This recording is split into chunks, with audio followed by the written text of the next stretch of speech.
Assalamualaikum warahmatullahi wabarakatuh.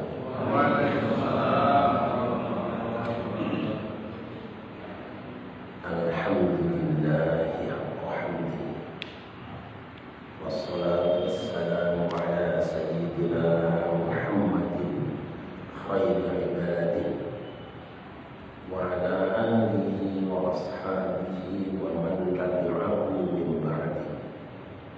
Rabbi shrah li sadri wa yassir li amri wahlul 'uqdatam min lisani yafqahu qawli. Subhanaka la ilma lana illa ma 'allamtana innaka antal alimul hakim. Amma ba'du, faqad qala Allah ta'ala fil Qur'anil Karim, a'udzu billahi minasy syaithanir rajim. Bismillahirrahmanirrahim. Ya ayyuhalladzina amanu la tuqaddimu baina yadayillahi wa rasulihi wattaqullaha innallaha samii'un 'aliim. Shadaqallahul 'azim. Hadirin hamba-hamba Allah, tamu-tamu Allah yang istimewa yang dimuliakan, alhamdulillah dengan izin Allah pagi ini kita kembali dapat bersama dengan saya 4 bulan sekali karena kita ambil ahad kelima.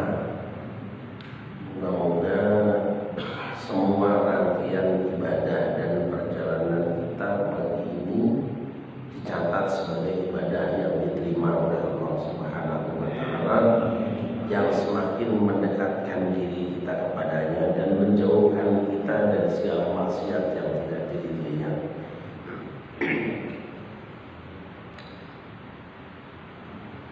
Rasulullah Shallallahu Alaihi Wasallam pernah berpesan pada kita semua, dan pesan itu insya Allah kita sudah sangat hafal.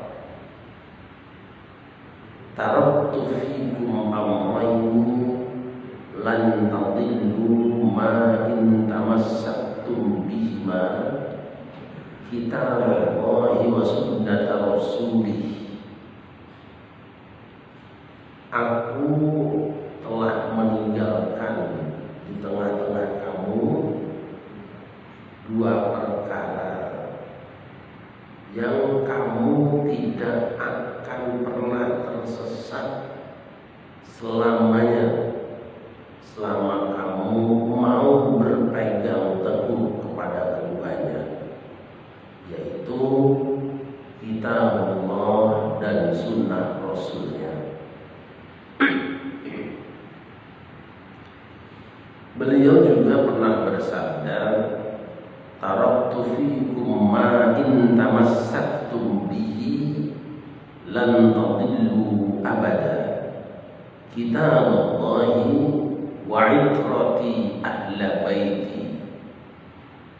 Aku tinggalkan di tengah-tengah kamu sesuatu yang jika kamu berpegang teguh kepadanya tidak akan pernah tersesat selamanya, yaitu kitabullah dan itrahku, keluargaku.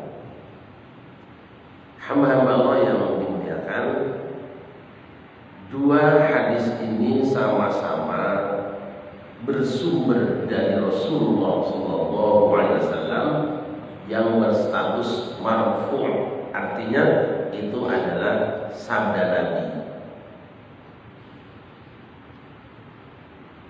Kedua hadis ini jika sumbernya satu, tentu saja kesimpulannya satu.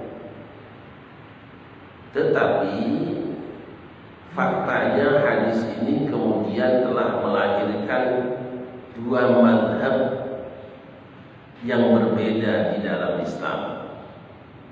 Hadis pertama, kitabullah wa sunnati, kitabullah dan sunnah telah melahirkan mazhab Ahlus Sunnah.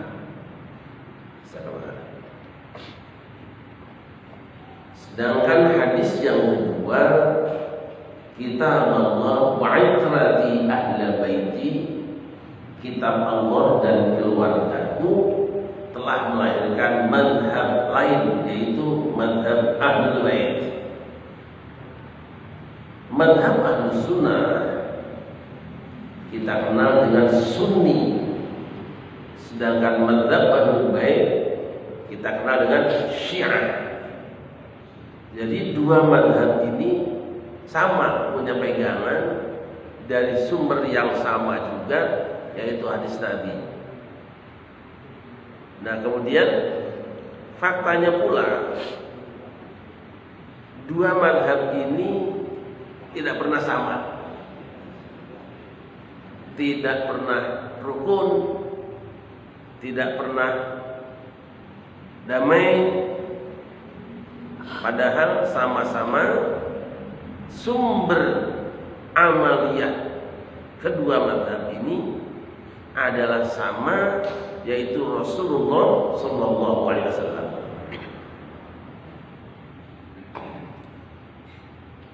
Kitab Allah wa Sunnati telah melahirkan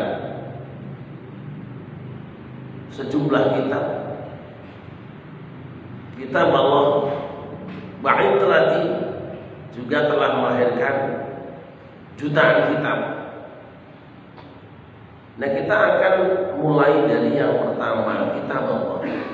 Atau kita simpulkan saja bahwa pegangan umat Islam itu kalau diringkaskan tiga: Quran, Sunnah, dan Ahlul Bait.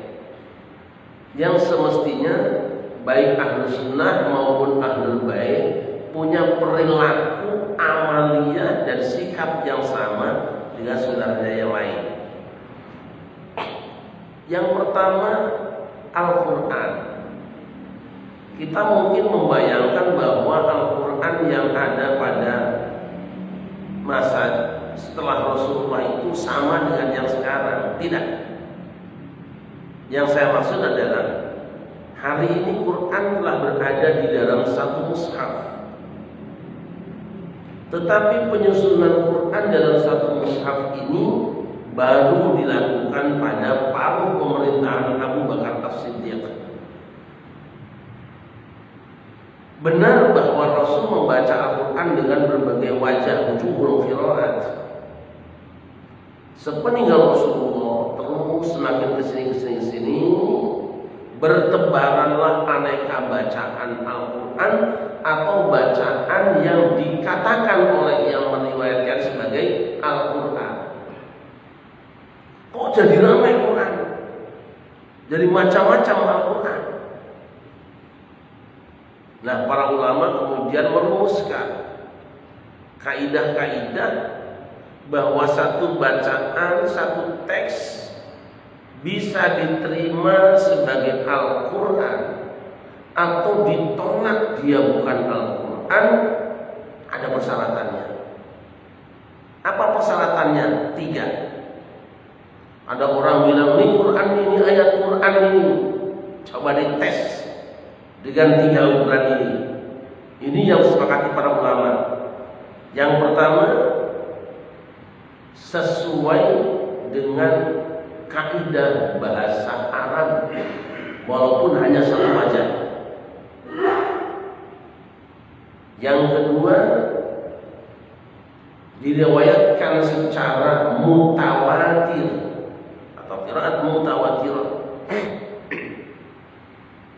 Yang ketiga, sesuai dengan Rasam Utsmani, yaitu mushaf yang ditulis pada masa Utsman bin Affan. Hurufnya sama, riwayatnya kuat, tetapi penulisannya tidak sama dengan Rasam Utsmani. Kok ada tulisan lain? Itu ditolak oleh para ulama. Kenapa? Nanti kita akan menemukan bahwa jumlah huruf yang di dalam Al-Quran pun menunjukkan kehebatan dan kemujizat Al-Quran yang tidak dimiliki oleh kitab suci yang lain. Baru kemudian disadari Setelah disaring dengan 3 persyaratan ini, dari sekian banyak naskah teks Al-Quran yang sampai kepada para ulama, disimpulkan bahwa mushaf yang bisa diterima, bacaan yang bisa diterima itu hanya ada 7 bacaan Al-Quran, yang kemudian masing-masing bacaan tadi dibuat satu mushaf yang berbeda, diriwayatkan, jadilah yang kita kenal dengan qiraat 7 atau qiraat sab'ah. Bukan Qurannya 7, naskah teksnya itu ditulis dalam 7 bentuk bacaan, 7 qiraat. Sisanya itu tidak dianggap mutawatirah. Itu sampai masa Ibnu Mujahid abad kedua menjelang ketiga. Tapi terus masih ada berbeda. Kaidah tetap berlaku. Setelah dilakukan penelitian ulang oleh Ibnul Jazari, itu diketemukan ternyata yang masih sah dianggap sebagai Al-Quran yang pernah dibaca oleh Rasulullah, diriwayatkan dengan benar dan tidak ada kesalahan berkaidah bahasa sesuai dengan Rasam Usmani, itu ada menjadi 10 qiraat, 10 naskah Al-Quran yang diterima. Nah, dari masing-masing imam tadi, baik yang 7 maupun yang 10, itu punya rawi 2 orang, orang yang agentnya lah, agent bacaannya 2 orang. Jika kita menggunakan kaidah yang pertama, standar yang pertama Ibnu Mujahid, itu berarti Al-Quran yang ada hari ini ada 14 Al-Quran. Ke-14 Al-Quran ini, 14 kayak gini, itu sah semua, diterima sebagai Al-Quran.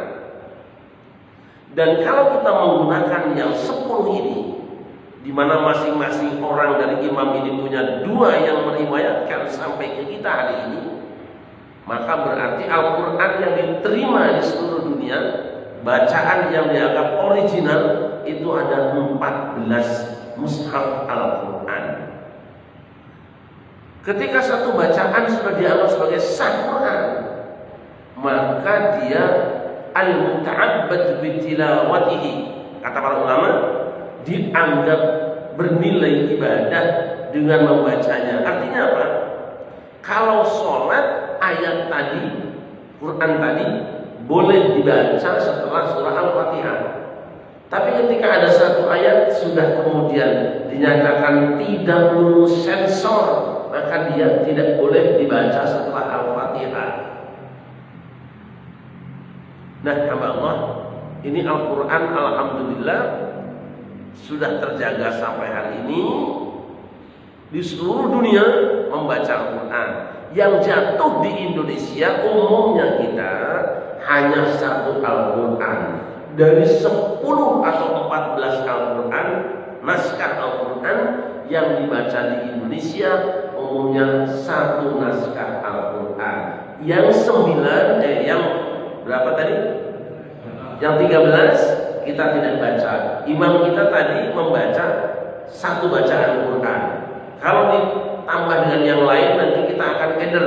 Pembacaannya beda dikit-dikit, beda-beda gitu. Kita cuma 1, yaitu Quran riwayat Hafs, ya.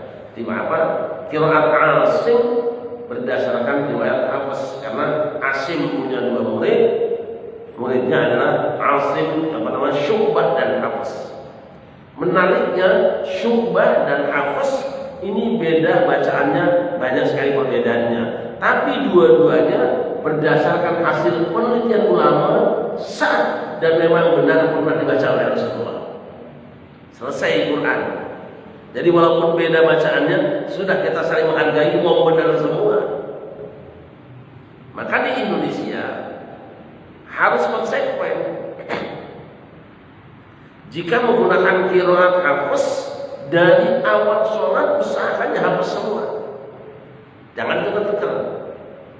Itu sebabnya di Indonesia sholatnya menggunakan Bismillahirrahmanirrahim, tidak langsung Alhamdulillahirrabbilalamin. Sebab apa?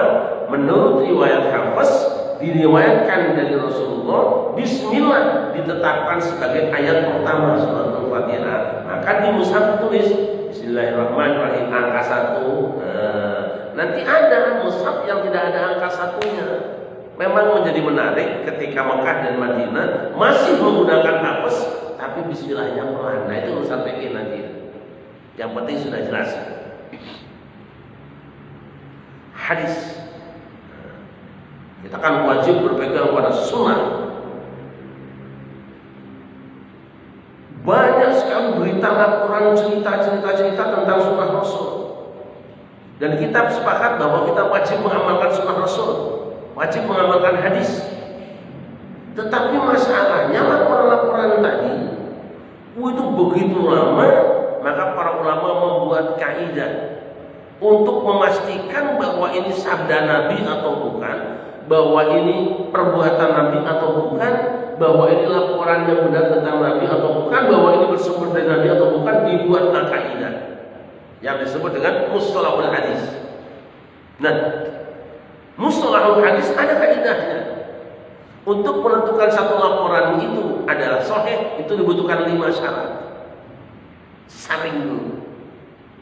Hadis nih, ayo kita bedah dulu, kita kaji, kita teliti. Syarat yang pertama, kan nanti ada 3, rawi, matan, sanad. Syarat yang pertama, rawinya adil.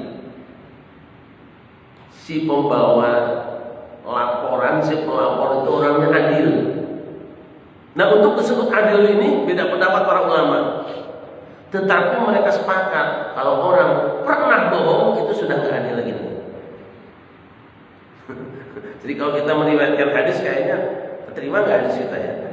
Kita kan bohong itu bukan pernah, langganan. Terutama menjelang pilpres ini rata-rata bohong. Menganggap orang baik bukan berdasarkan fakta, tapi berdasarkan dukungan. Menilai orang lain jelek bukan berdasarkan kenyataan, tapi berdasarkan kebencian. Oh, itu sudah nggak adil itu. Adil. Yang kedua, tamutoti. Si pembawa laporan hadis ini yang menceritakan itu sempurna hafalannya. Dhabit ada 2. Dhabitus sadr, yang dhabitul kitab. Apa artinya dhabitus sadr? Hafalannya mantap dan pastinya kuat. Jadi kalau dicek hafalannya sempurna. Dan yang kedua, dhabitul kitab artinya apa? Ketika dia ditanya tentang satu hadis, oh di kitab anu dibuka benar itu. Kalau kita kan enggak, nyari lama. Saya hadis ini ada di mana? Ada di kitab anu, coba ambil juz 5. Ini dia. Sedangkan jumlah kitab itu kan ribuan. Dhabitul kitab, orang yang sempurna kemampuan mengaplikasikan, membuka kitab itu. Dia lebih cepat dari laptop. Kalau sekarang begitu kan, laptop kan buka kalimat juz berapa, juz 3 ambil sampai segitunya. Kemudian syarat yang ketiga, teksnya tidak berilat dan tidak syadz yang obatnya. Dan yang terakhir adalah mutasil sanad. Rangkaian si pelapor itu bersambung, bertemu. Nah di sini Imam Bukhari lebih hebat daripada Imam Muslim. Karena apa? Imam Bukhari kalau mengatakan sahih dapat dipastikan pasti bahwa orang ini saling bertemu. Saya bertemu dengan Pak DKM. Nah itu benar. Saya mendengar dari Pak DKM. Ini Imam Bukhari nggak bisa ditawar. Dari mana tahunya? Dari tarikhnya, tarikh lahir dan wafatnya, kemudian tempat tinggalnya. Terus ada pernyataan, saya mendengar si anu dan memang benar ada di situ tinggalnya dia. Nah kalau Imam Muslim agak longgar, tidak harus bertemu, diduga bertemu saja karena melihat tahunnya itu sudah sah. Nah, bahwa setelah sekian banyak dipersiapkan peralatannya, perlengkapannya, didapatkanlah bahwa as-sahhul kutub ba'dal Quran, kitab yang merangkumkan hadis paling sahih setelah Al-Quran adalah Sahih Al-Bukhari. Karena Al-Bukhari di dalam merumuskan kaidah hadisnya dan menangkap hadis, dia memastikan bahwa ini sabda Nabi itu dengan persyaratan yang sangat berat. Setelah dikaji para ulama setelahnya, benar, Sahih Bukhari adalah kitab yang paling valid pernyataan sahihnya. Kalau sudah bilang sahih, yakin dia sahih. Karena nanti persyaratan beda-beda. Bukhari punya persyaratan sahih, Muslim punya persyaratan sahih, Abu Dawud punya persyaratan sahih, Tirmidzi punya persyaratan sahih, Nasai punya persyaratan sahih. Perbedaan persyaratan ini telah menimbulkan perbedaan kesimpulan mereka tentang satu hadis. Ini benar nggak sabda Nabi? Kata Bukhari bukan, bisa jadi kata Muslim ini sabda Nabi. Itu baru di Ahlussunnah wal Jamaah. Berarti kitab hadis itu kalau kita bentang Bapak, dari ujung sana sampai ujung situ. Itu yang di rumah saya itu kitab hadis sudah mungkin 3 meter ada itu. Dibentangkan, diberdirikan begini. Bayangkan orang dulu hadis 1 juta dihafal di luar kepala coba. Seolah-olah Rasul itu hidup di rumahnya, sabdanya disampaikan lagi, tindakannya disampaikan lagi. Orang tidak pernah hidup dengan Rasul, tapi meriwayatkan seolah-olah dia utuh bersama dengan Rasul. Subhanallah. Nah, nanti Syiah punya kitab hadis sendiri. Karena apa? Ketika tadi. Karena menurut Syiah hadis itu hanya sah apabila diambil jalurnya Ahlul Bait. Maka mereka punya kaidah sendiri. Kitab-kitab hadis di kalangan Ahlussunnah wal Jamaah tidak dipakai di kalangan Syiah. Pun sebaliknya, kitab hadis Syiah tidak dipakai di kalangan Ahlussunnah wal Jamaah. Tapi dua-duanya juga bicara taat kepada Quran dan Sunnah. Nah, kenapa kita harus cinta Ahlul Bait? Karena Nabi telah pesan tadi, kita wajib berpegang teguh pada Al-Quran, wajib berpegang teguh pada Sunnah, dan wajib berpegang teguh pada Ahlul Bait. Nah, Ahlul Bait ini kemudian yang melahirkan apa disebut dengan keluarga Nabi. Jadi untuk menentukan ini bacaan Quran atau bukan ada syaratnya. Karena apa? Kalau sudah yakin kita amalkan, nggak yakin jangan diamalkan. Untuk menentukan hadis sahih atau tidak ada syaratnya. Syaratnya kalau kita benar yakin itu hadis kita amalkan. Yang ketiga yang sedang ramai sekarang adalah Ahlul Bait Nabi atau zuriyah Nabi atau turunan Nabi yang sedang ramai. Maka para ulama karena tahu mencintai keluarga Nabi, turunan Nabi itu wajib. Supaya tidak salah mencintai, dibuatlah kaidah-kaidah untuk menentukan benarkah si A yang ngaku cucu Nabi benar-benar cucu Nabi, sehingga saya harus menghormatinya, mengagungkannya dan mengikuti ajarannya. Dibuatlah kaidah-kaidah, diteliti kembali sanad-sanadnya. Ternyata di antara sekian banyak manusia yang tinggal di Indonesia benar fix berdasarkan persyaratan yang dibuat oleh ahli nasab bahwa orang ini adalah dzurriyyatul Rasul, anak cucu Rasulullah sallallahu alaihi wasallam. Tetapi yang lain setelah dilakukan penelitian ternyata dia nasabnya putus. Berarti kamu bukan cucu Nabi. Apapun gelarmu, kalau tidak memenuhi persyaratan, berarti kamu bukan cucu Nabi. Yang mengaku cucu Nabi sedangkan dia sebenarnya bukan cucu Nabi, dia telah melakukan dosa besar.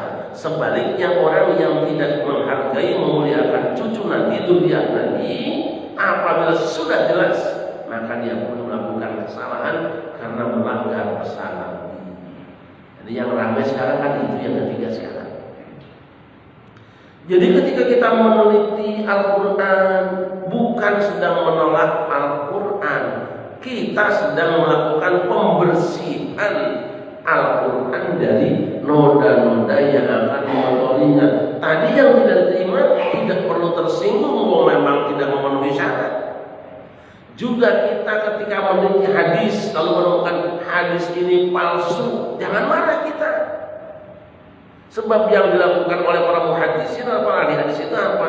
Justru ingin memastikan bahwa satu hadis ini benar-benar bersumber dari Rasul atau tidak. Kalau ternyata ada hadis yang selama ini kita anggap hadis, ternyata oleh para ulama diteliti bukan hadis atau hadis maudhu atau hadis dhaif, kita tidak usah marah. Itu usaha untuk keselamatan kita supaya kita amalkan itu benar.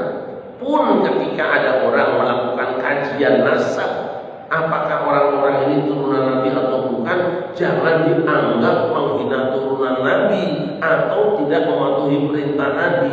Ini kita sedang melakukan kajian, jangan sampai salah mencintai, jangan sampai salah memperlakukan orang.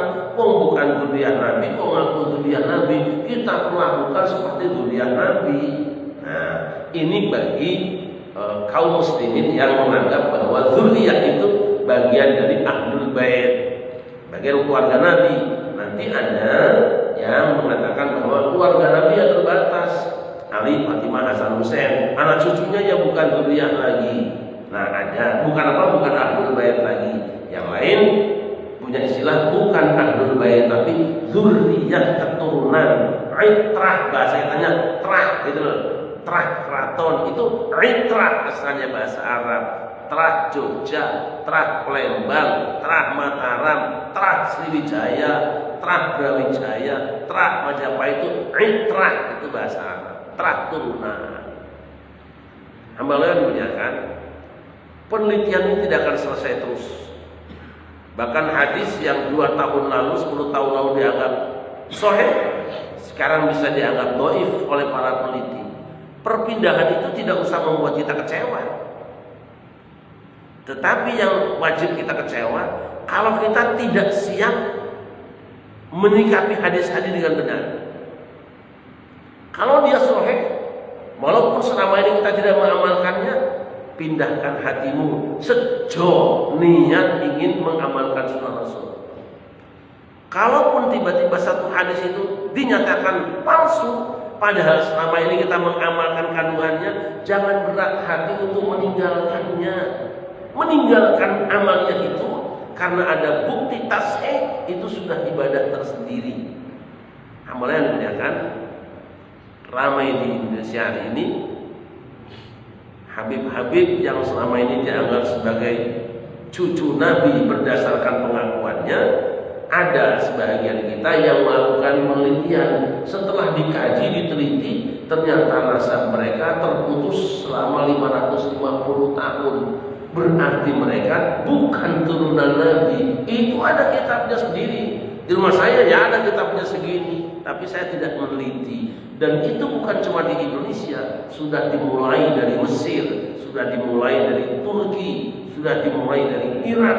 Ternyata mohon maaf, Habib-habib yang ada di Indonesia berdasarkan kajian tadi bukan turunan Rasulullah. Kata penelitian ini, kita yang menganggap itu tidak benar penelitiannya harus menunjukkan buktinya. Tapi penelitian itu perlu dilakukan untuk memastikan bahwa orang-orang itu benar ada darah Rasulnya.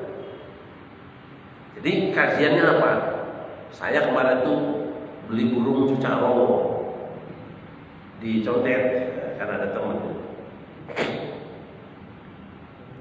Tahu-tahu dikasih surat 2 biji kayak kartu sebesar KTP itu, sebesar KTP. Terus saya tanya, ini surat apa Pak Haji? Pas saya lihat, ini bukti bahwa ini jantan, ini bukti bahwa ini betina, itu nomor nikahnya ada. Terus, nah ini kalau kodenya begini, ini berarti ini lain induk nih. Ini anaknya burung yang itu, ini anaknya burung yang ini, maka kodenya lain. Ini apa namanya? Ini kartu tes DNA. Mano ada tes DNA?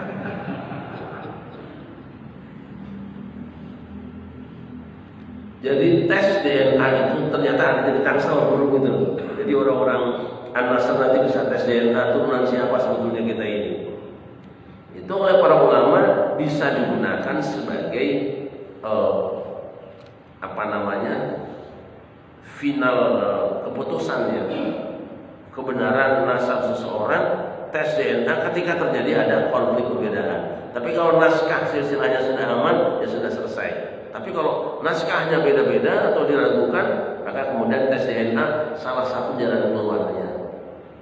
Saya sih nggak peduli mau turunan siapa, kayak saya nggak pusing-pusing amat. Tapi kan ada kepentingan kita dengan syariat di situ. Nah, ketika diketemukan ternyata seseorang itu nasabnya tidak bersama dengan Nabi, tidak harus kecewa, diperlakukan berbeda dengan turunan Nabi. Jadi bedanya apa? Sekarang tuh ada dua cara pengetesan nasab seseorang. Satu dengan tes DNA, yang kedua dengan naskah buku-buku. Saya ulama tidak. Saya menilai orang, meyakini orang tidak lewat DNA dan tidak lewat buku-buku, tapi lewat perilaku. Karena saya tidak pernah menemukan kucing yang menggonggong dan tidak pernah menemukan anjing berkokok. Artinya apa? Pengaruh darah yang ada dalam tubuh seseorang itu mempengaruhi karakteristiknya. Saya mulai dengan membayangkan betapa hebatnya Rasulullah, santunnya Rasulullah, asihnya Rasulullah, tekunnya ibadah Rasulullah, murah tangannya Rasulullah. Lalu ada orang datang ke kita, saya cucu Rasulullah, gak mirip deh. Kamu ngomongnya gak santun. Kalau Rasul suka memberi, kamu malah mencari-cari. Kalau orang itu asik, kamu malah menindas. Saya menyimpulkan sendiri, ini bukan darah Rasulullah. Terus di dalam Al-Quran kalau kita baca misalnya, ada satu bangsa yang rajin bohong. Bohong mulu kerjaannya. Siapa? Israel.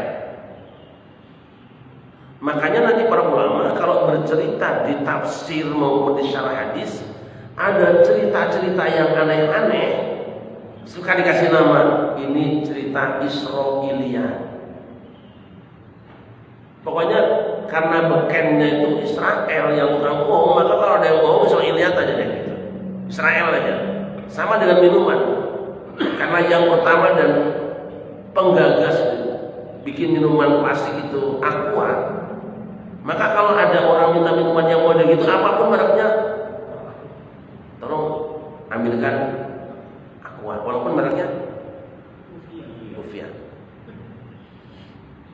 Selalu sih.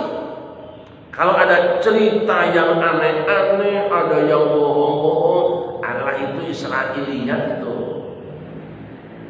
Nah, kita bisa ngetes. Satu saat mungkin ya, kalau ada orang pengajiannya isinya cuma dongeng melulu, tahayul melulu, tolong orang itu di tes DNA, jangan-jangan darahnya Israiliyah juga. Dari situ juga. Karena kepinterannya, keahliannya sampai mendarah dagingnya. Nah, hamba muliakan, saya ingin mengatakan begini.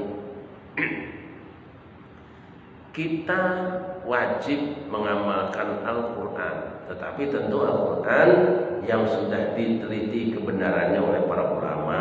Jangan sampai nanti ketemu naskah lagi, ada ayat lagi, lain bacaannya kita terima, tidak boleh.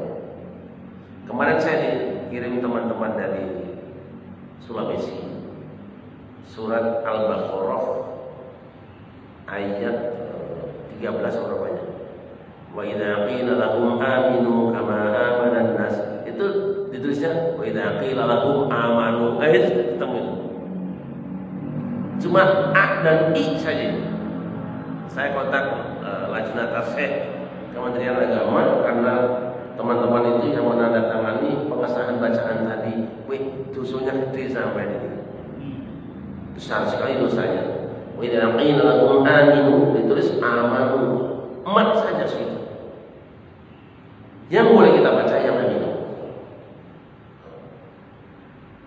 Hadis, kita akan mengamalkan kandungan hadis dengan catatan hadis yang sudah dinyatakan sah oleh para pakar hadisnya, dan kita harus rela meninggalkan amaliyah atau apa saja yang didasarkan pada hadis setelah terbukti hadisnya itu hadis palsu misalnya. Jangan berat-berat. Dan karena kita diperintah untuk mencintai keluarga Nabi juga dzurriyyah Nabi, tentu yang kita cintai adalah dzurriyyah yang benar-benar sahih. Kalau yang tidak sahih, tidak wajib kita memperlakukan mereka seperti ahlu baitin Nabi. Saya kira ini saja Allah. Saya sebetulnya tadi ingin bahas juga ini tentang Nabi Khidir. Nabi Khidir itu termasuk Nabi yang sampai hari ini masih viral. Sering ada orang melaporkan bahwa kemarin Kiai Anu ketemu dengan Nabi Khidir. Buku-buku itu penuh. Pergi ke Anu, dia pengen ketemu Nabi Khidir, lalu ketemu dengan kakek-kakek, diperlakukan kasar, pergi, dia nanya sama gurunya, kok nggak datang Nabi Khidir? Ya, yang datang siapa tuh? Kakek-kakek. Itu dia. Apakah cerita Nabi Khidir masih hidup sampai sekarang itu sah atau tidak? Ini penting dibahas. Insya Allah ya bagus. Termasuk di dalamnya Nabi Isa akan turun lagi. Kita bukan tidak iman dengan ayat tentang Nabi Isa, bukan tidak percaya tentang hadis Nabi Isa akan turun lagi. Yang dipersoalkan apakah teks itu yang kita pegang atau ada pesan di belakang teksnya. Insya Allah kita akan bahas nanti. Ini perkara-perkara yang diperselisihkan para ulama, namun kita tentu akan lebih hati-hati. Jangan sampai kita ini mempercayai sesuatu yang dasarnya hanya katanya tidak sesuai dengan faktanya. Wallahu a'lam bishawab. Terima kasih. Assalamualaikum warahmatullahi wabarakatuh.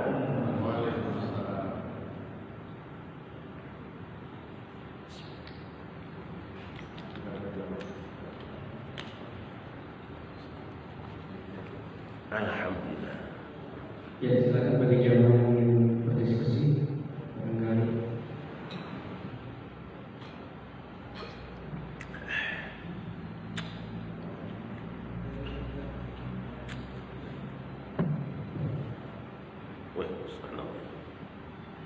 Assalamualaikum warahmatullahi wabarakatuh. Assalamualaikum.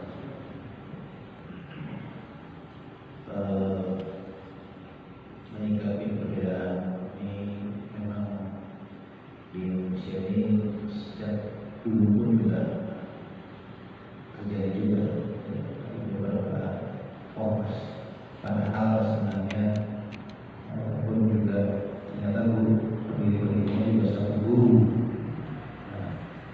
Yang saya ketahui bagaimana kita bisa berbeda, padahal di satu guru itu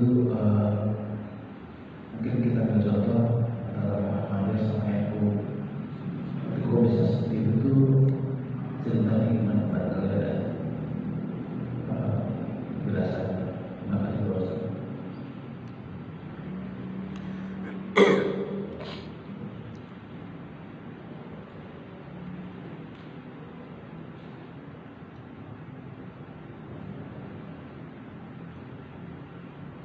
Ya, baik, saya kira kalau sudah tidak ada. Oh, masih, silakan. Assalamualaikum warahmatullahi wabarakatuh. Tadi kan kita masalah hadis itu. Kalau udah poin itu memang sebenarnya boleh menjadi sandaran atau enggak? Kadang-kadang ini juga tapi yang kalau hadisnya Diambil dari dia dipakai atau enggak? Boleh dijadikan sandaran atau tidak? hadis yang Kan mana? ada jelas, kan? Yang doi, yang katanya kalau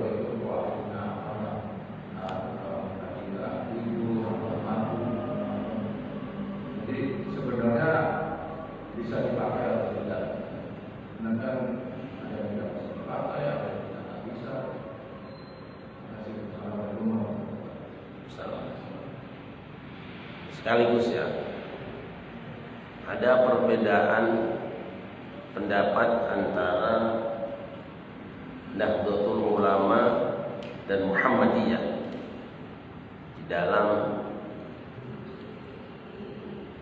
memperlakukan hadis dhaif. Mari kita definisikan dulu. Hadis itu 3. Sahih, hasan, dhaif. Sahih yang tadi saya bahas. Sedangkan hasan itu wal hasanul ma'ruf turuqan wa qadar rijaluhu la kas-sahih isyaharat. Persyaratan hadis sahih, spare partnya ada semua, tapi kualitasnya ada satu yang lemah, kurang kuat hafalannya. Itu hadis hasan. Nah, sedangkan hadis dhaif, wa kullu ma'an rutbatil husni qasr fahuwa dhaif wa huwa aqsa man kathur. Hadis yang kurang satu dari persyaratan yang ada tadi, kurang satu, itu dhaif. Sahih ada 2, sahih li dzatihi, sahih li ghairihi. Dua-duanya maqbul ma'mul bih, diterima sebagai sebuah informasi dan bisa diamalkan sebagai sebuah referensi. Demikian juga hasan ada 2. Ada hasan li dzatihi, ada hasan li ghairihi. Hasan li dzatihi dan hasan li ghairihi maqbul ma'mul bih. Nah, yang ketiga hadis dhaif. Umumnya para muhaddisin mengatakan mardudun, ditolak. Tetapi ada yang mengecualikan illa fi fadailil a'mal, kecuali di dalam perkara-perkara yang membicarakan tentang amal-amal, keutamaan sejumlah amal perbuatan. Tidak usah keras di sini, selama dhaifnya tidak terlalu berat. Ini bedanya Muhammadiyah NU.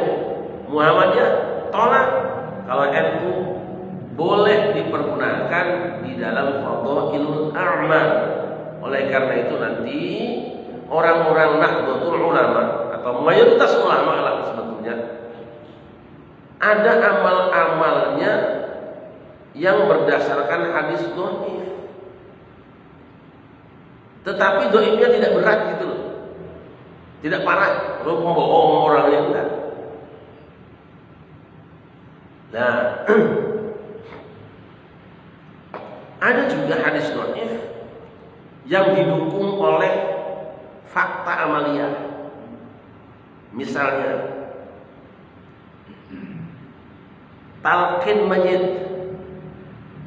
Di kita kan kalau orang sudah dikuburkan, kemudian ada yang duduk di atas kuburan mentalkinkan mayit, ya fulan bin fulan, gitu kan, fulanan, sampean sudah berada di alam kubur, nanti akan datang 2 orang malaikat, yang satu namanya Munkar, yang satu namanya Nakir. Jangan takut, jangan cemas, mereka juga makhluk Allah. Nanti mereka akan bertanya man rabbuka dan seterusnya. Jawablah bilisanin fasih.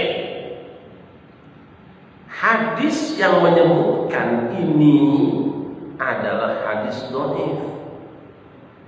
Hadisnya loh, riwayat hadisnya dhaif. Tetapi perbuatan mentalkin mayit itu dari zaman ke zaman sudah berjalan. Maka oleh Imam Ibnu Qayyim al-Jauziyah dikatakan bahwa talqin mayit ini sah dilakukan, tidak salah. walaupun hadisnya dhaif didukung oleh praktek yang berkesinambungan. Seperti itu.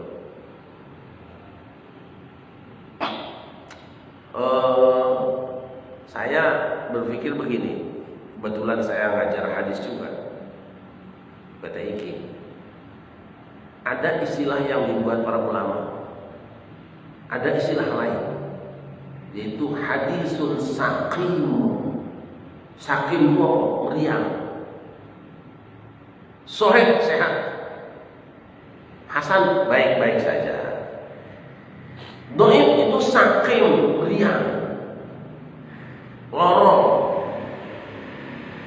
Itu kalau kita nyebut orang sakit, itu orangnya masih hidup atau mati? Tapi ada yang sakit bisa ditanya, ada yang sakit nggak bisa ditanya. Nah kira-kira Soheh kan dipakai bekerja, Hasan bekerja. Ini orang yang sakit ini mau kita kubur apa kita pakai? Mau kita rawat?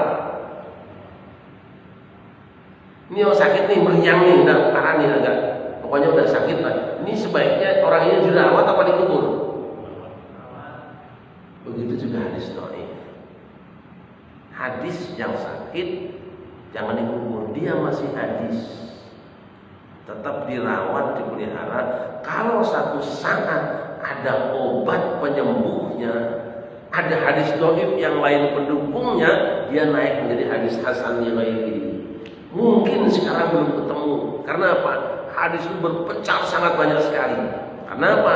Kita hanya tahu hadis itu di kitab Bukhari, Muslim, Abu Dawud, Tirmidzi, Nasai, Ibnu Majah, kemudian Ahmad bin Hanbal, Tabrani, Shaghir, Awsat, Kabir.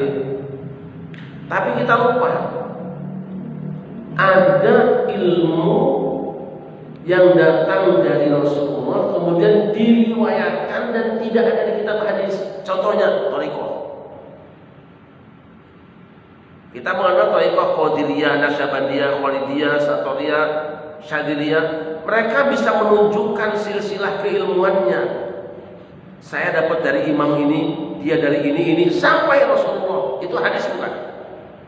Hadis. Tapi kita tidak akan menemukannya di dalam kitab-kitab hadis yang ada.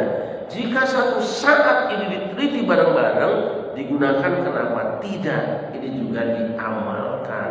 Dan para ulama thariqah, kalau kita lihat jalur hadisnya, periwayatannya paling banyak. Abah Anom, Sohibul Fatajul Arifin, Tasikmalaya, itu muridnya tuh ratusan ribu itu. Semua yang dia baca, sanadnya sama. Saya terima dari Abah Anom, kemudian dari Abah Abdullah Mubarak bin Muhammad, dari Syekh Toha, kemudian dari Syekh Karim dari Banten, dari Syekh pembuatnya. Terus sampai kepada Syekh Abdul Qadir Jalani, terus sampai ke Rasulullah. Itu kan bisa riwayat, itu hadis. Dan itu kalau yang meriwayatkan sudah sampai 1000 orang yang mutawatir sebetulnya itu. Nah, maka hadis itu tidak terhenti sampai hari ini dan tidak akan pernah berhenti, terus melakukan penelitian. Karena itu maka sikap yang paling baik adalah toleran. Contoh hadis yang pernah dianggap dhaif, panjenengan bisa baca dalam kitabnya Ahsan Bangil Persis, yaitu hadis kalau kita sujud dan ruku membaca Subhanallah, Subhana Rabbiyal Azim wa bihamdi. Kesimpulan Ahsan mengambil pendapat para ulama, tambahan wa bihamdi itu dhaif, lemah. Ya sudah, ayo teman-teman asis ya, Subhana Rabbiyal Azim, Subhana Rabbiyal A'la. Tapi Syekh Albani tahun 2000-an ini, sebelum 2000-an, mengkaji ulang. Beliau menyimpulkan ternyata tambahan wa bihamdi itu sahih. Kita mau yang mana? Pakai wa bihamdi enggak? Ya terserah. Mungkin satu saat ketemu lagi, ternyata lemah, bisa saja. Termasuk di dalamnya adalah hadis ajil, hadis tentang bangkit dari ruku, sujud bertumpuk seperti orang yang meras tepung. Syekh Bakar bin Zaid menyimpulkan itu hadis yang dhaif. Jadi kalau ada orang yang bangkitnya dengan cara sebetulnya bukan yang mengepalkan tangan itu, yaitu tidak ada. Ajin itu memeras tepung. Yang sedang dibicarakan itu posisi badan, bukan ini loh. Tapi karena ada yang masuk di situ, ya tidak apa-apa pemahaman itu. Tapi ada yang mengatakan hadis ajin itu hadis yang dhaif. Maksud Syekh Bakar bin Zaid penelitian itu. Nah, yang diperselisihkan sebetulnya cuma posisi badan, bukan ini bukan kondisi tangan apa begini, bukan. Karena ini yang normal udah biasa begini saja. Ketika bangkit, apakah bertumpu di tangan atau tangan numpang di lutut, itu masalahnya. Jadi bukan ini nggak ada, tidak ada pembicaraan ngepel, nggak ada, sama sekali tidak ada pembicaraan ngepel. Lepaskan soal ngepel. Nah, posisi ajin tadi itu diperselisihkan dan sebagian ulama mengatakan itu dhaif hadisnya. Nah, kita pakai terserah aja. Tapi seingat saya sholat ngepel itu baru 2000-an kan? Tahun 2000-an nggak ada. Seingat saya, ya. Jangan-jangan kita salah paham juga ya. Itu. Sekiranya terjawab ya saja ya bedanya antara. Nah, kemudian kebijakan Muhammadiyah yang bersifat global atau universal beda dengan NU. NU pegang kaidah. Kaidahnya apa? Hukmul hakim ilzamun wa yarfa'ul khilaf. Dia pegang kebijakan pemerintah yang sah, yang kita turut memilihnya, maka kebijakannya itu mengikat kita semua. Makanya NU tegas, kalau pemerintah bilang puasa hari Senin, Senin. Muhammadiyah punya kaidah sendiri. Kuncinya mana? Standarnya Timur Tengah, Saudi Arabia. Udah nggak selesai dah. Misalnya seperti itu. Selama kita berpegang pada kaidah itu, maka selamanya di Indonesia tidak akan bikin fatwa. Udah nungguin aja pengumuman Saudi Arabia. Tapi NU, Wasliyah, PRT itu umumnya menggunakan kaidah tadi. Apa yang diputuskan pemerintah, karena kita sudah ikut serta membentuk pemerintahan ini lewat pemilu, maka dia ada pemerintah yang sah. Selama tidak memerintahkan kebatilan dan tidak ada bukti dilakukan untuk menyesatkan umat, wajib diikuti. Maka puasanya tunggu pengumuman pemerintah. Lain lagi nanti. Nah, tapi ini membingungkan, ajaran jadi Az-Zahir apa namanya itu? Yang Naqsabandiyah itu. Bodoh lah, gua pikirin lah. Saya nggak terlalu berpikirin kalau yang itu. Mau seorang Kamis dia minggu, yang benar aja lah. Saya kira itu saja. Mohon maaf jika tidak menjawab. Ya. Itu yang saya tahu. Mungkin juga ada yang salah. Mohon dibenarkan. Terima kasih semua.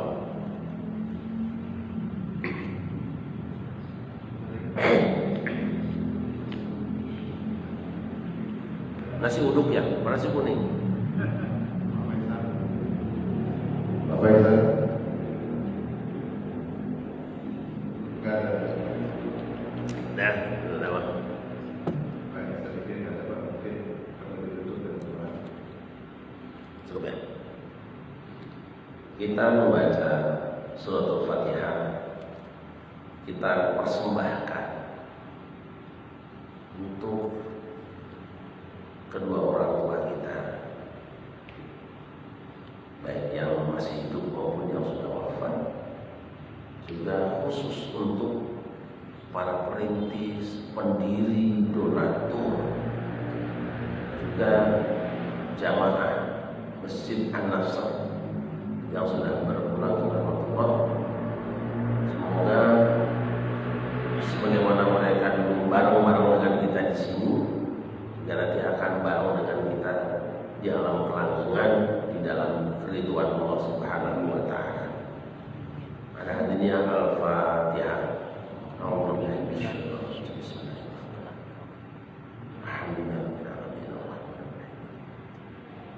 Iyyaka na'budu wa iyyaka nasta'in.